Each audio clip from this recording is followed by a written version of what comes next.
Bapak mau ganti puasa? Iya Pak Ustadz. Berapa hari tinggal? Enggak ingat. Akil balik umur berapa? Umur 10. Sekarang 40. Berarti 30 tahun enggak puasa. Selama Ramadan biasanya puasa berapa hari? Hari pertama dan hari terakhir. Bagaimana dengan suami yang bekerjanya sebagai kuli, bolehkah tidak berpuasa dan bagaimana caranya untuk menyikapi hal tersebut? Bagi pekerja berat, kerja tambang, mohon maaf tadi pertanyaannya kuli, pemikul di pelabuhan, pagi dia tetap makan sahur. Tidak boleh dia berniat hari ini saya nggak puasa, nggak boleh. Dia tetap makan sahur. Ketika dia bekerja dia tidak sanggup, dia buka. Dia batalkan puasanya, nanti dia ganti di hari yang lain. Begitu kata ulama, pendapat yang paling kuat yang saya pilih. Nggak boleh kita ini berniat nggak puasa, itu nggak boleh. Tetap dia berniat puasa. Ketika dia tidak kuat, dia minum, dia makan. Catat berapa yang tinggal. Ya Allah, saudara-saudaraku, sebetulnya mereka ini imannya kuat, tapi takdir berkata lain. Makanya saya anjurkan bayar zakat itu sebelum Ramadan. Supaya apa? Ada saudara kita yang pekerja berat, supaya mereka bisa berpuasa. Kasih mereka, Bapak berapa kebutuhannya sebulan? 3 juta, kasih dia, supaya dia bisa berpuasa dengan keluarganya nanti di luar Ramadan. Tapi kalau tidak bisa juga, maka begitulah caranya, nanti digantinya di luar Ramadan. Itu bagi pekerja berat. Jelas? Wallahu a'lam bishawab. Ustaz, pertanyaan kedua. Assalamualaikum Ustaz. Waalaikumsalam. Bagaimana cara mengganti puasa yang lupa berapa hari batalnya? Bapak mau ganti puasa? Iya Pak Ustadz. Berapa hari tinggal? Enggak ingat. Akil balik umur berapa?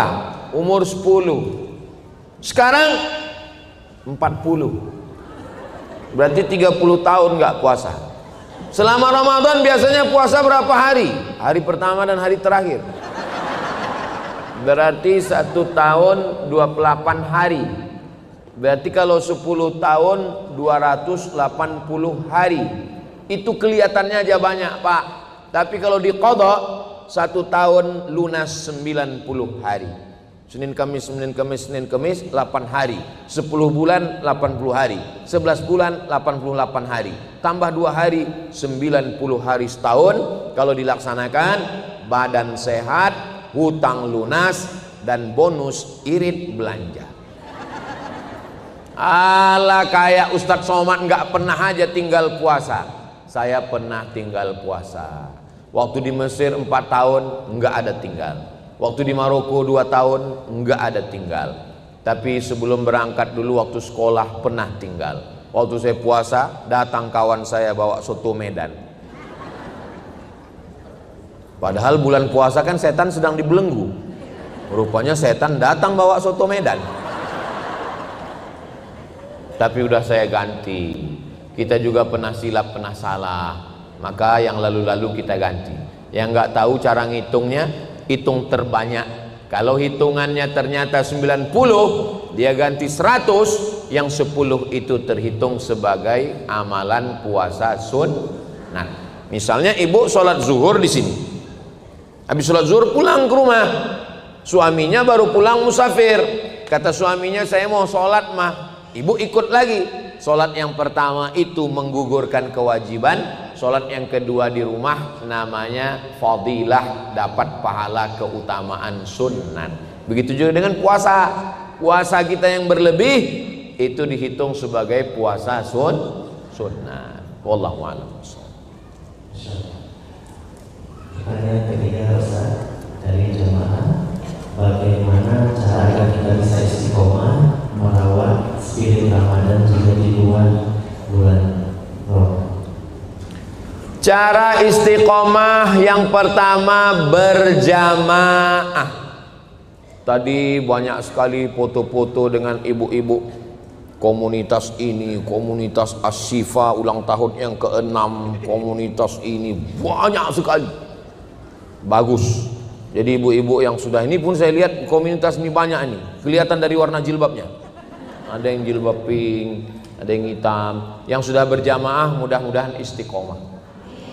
Ngaji rutin pekanan sore Jumat, ada ngaji bulanan, ada grup WhatsApp, supaya di setiap bulan itu diajak kawan, kasih tugas. Untuk bulan ini kamu yang bertugas tahajud call, telepon kami ya. Pekan ini kamu yang bertugas, telepon, bro, brother, sister, tahajud, tahajud, tahajud, tahajud. Habis itu dia pun tidur.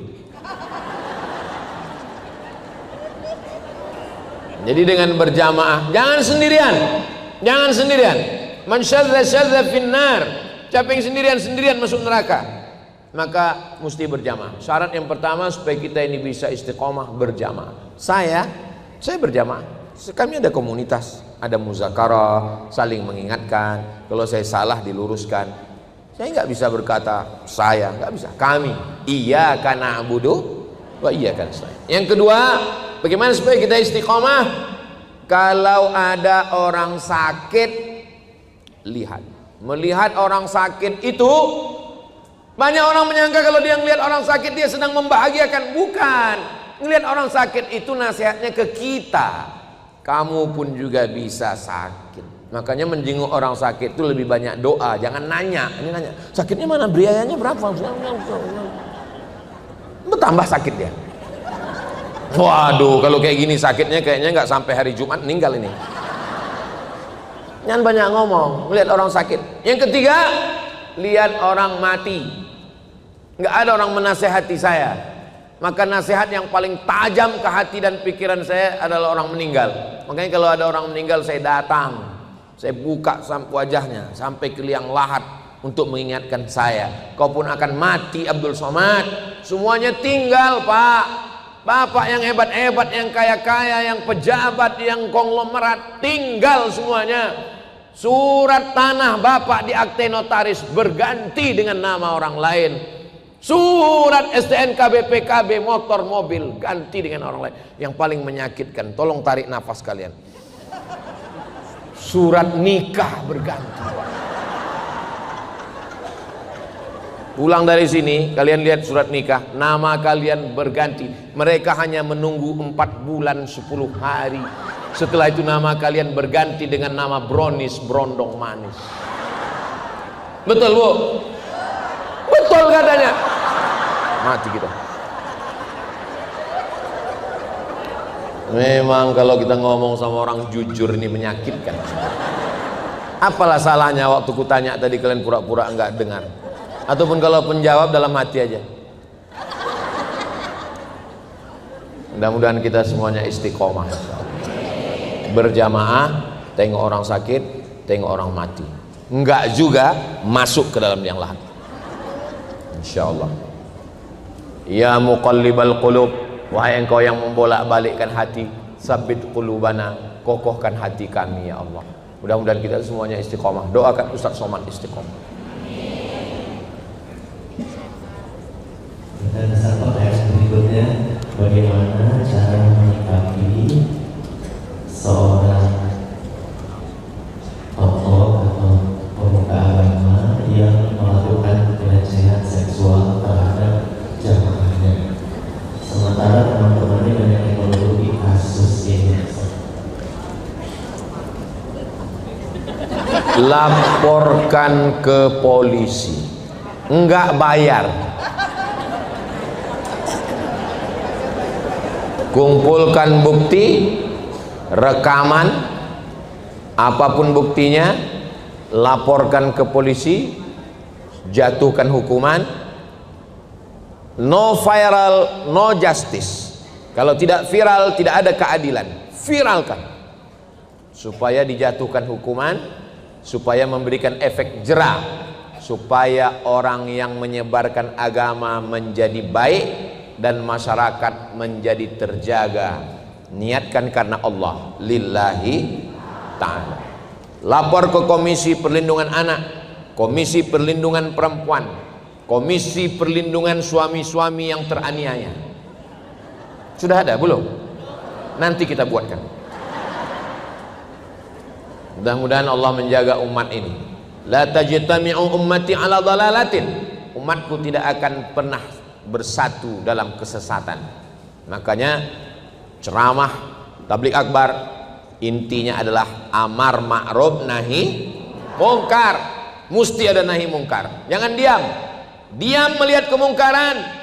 As-sakitu anil haq syaitan akhras. Orang yang diam melihat kemungkaran berarti dia adalah setan bisu. Itu kata Imam Abu Ali Ad-Daqqaq. Jadi jangan diam. Berani. Ibu-ibu, kira-kira masalah-masalah begini yang lebih berani ini bapak-bapak atau ibu-ibu? Jadi alhamdulillah kita punya ustadz yang memang garapannya anak muda. Kalau Ustadz Somad, saya ini lintas usia, dari bayi sampai nenek-nenek. Nah, maka anak-anak muda, alhamdulillah sekarang komunitas anak muda, masya Allah, yang hobi pakai motor hijrah, masuk surga sama motor-motornya sekalian. Macam-macam, Vespa hijrah, King Cobra hijrah, Cup 70 hijrah, sepeda ontel hijrah, semua hijrah.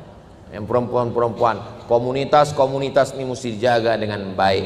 Nah, berkomunitas, alaikum bil jamaah, hendaklah kamu berjamaah. Anak muda jangan gabungkan ngaji sama orang tua. Saya udah nanya sama anak muda, kenapa kalian nggak mau ngaji ke masjid? Kami ini Pak Ustadz maunya ngaji ini bagaimana meraih cita-cita. Kami mau jadi dokter, kamu jadi polisi, kami mau jadi tentara. Pas kami datang pengajian ke masjid, judulnya malam pertama di alam barzakh. Horor Pak Ustadz. Jadi tolong buatkan ngaji anak muda. Teman saya di Aceh punya komunitas ngajinya di kafe. Anak-anak muda main skateboard, pokoknya mainlah tarik tambang segala macam. Kalau perlu di masjid yang lapangannya luas depan itu ada lapangan futsal. Jadi anak muda diajak main futsal, olahraga, ngobrol-ngobrol. Anak muda nggak perlu ceramah lama-lama. Ini yang ceramah lama lebih dari 1 jam ini orang tua semua ini. Anak muda itu ceramahnya paling lama 15 menit. Habis itu langsung dialog interaktif. Temanya misalnya bahaya narkoba. Hadirkan 4 narasumber. Polisi, tentara, dokter, dan Kang Edwin. Kang Edwin ini kan hadirkan mereka semua. Dialog. Baru kemudian mereka tanya jawab. Bagaimana menurut Bapak polisi tentang narkoba? Siapa saja yang pakai kami tembak, kata polisi. Kemudian tanya apa ini? Bagaimana Pak TNI? Kami sebagai TNI menjaga kedaulatan negara, jangan sampai ada yang pakai narkoba. Kalau ada yang pakai narkoba, kami tenggelamkan. Habis itu tanya dokter, gimana Bu dokter? Biasanya dokter kan lembut. Kami sebagai dokter, kalau ada yang pakai narkoba itu nanti resikonya ada 3. Pertama sakit, kedua gila, ketiga mati. Habis itu dari Kang Edwin, bagaimana anak muda? Anak muda kita akan ajak lari pagi, olahraga, jogging, sehat. Bagaimana menurut Ustadz Somad? Menurut saya ini pecandu narkoba ini kita sesuai dengan hukum Islam. Kalau enggak kita pancung, kita hukum mati aja. Dialog, interaktif semuanya. Anak muda ini mesti diajak dengan bahasa anak muda. Bilisani qaumi. Jangan bayangkan yang di sekeliling Nabi itu orang-orang tua. Mohon maaf, yang tua jangan tersinggung. Saya sekarang ini tidak melihat ada orang tua di sini. Ini nggak ada orang tua. Ini yang ada ini adalah orang tua yang terjebak di tubuh anak muda. Ini muda semua. Yang ngaji, yang ke masjid, yang aktif itu muda, walaupun usianya tua. Usia itu kan bukan masalah angka, tapi masalah rasa. Begitu cara menghibur hati orang yang hampir tersinggung. Nah, maka anak muda ini kalau kita jaga, kalau mau melihat bagaimana Indonesia 30 tahun ke depan, lihatlah anak muda sekarang. Kalau anak mudanya sekarang LGBT, nauzubillah. Kalau anak mudanya sekarang narkoba, sakau. maka 30 tahun lagi Indonesia belum tentu ada bubar. Apalagi sekarang katanya Indonesia sudah gelap. Mudah-mudahan terang lagi insya Allah. Amin ya rabbal alamin.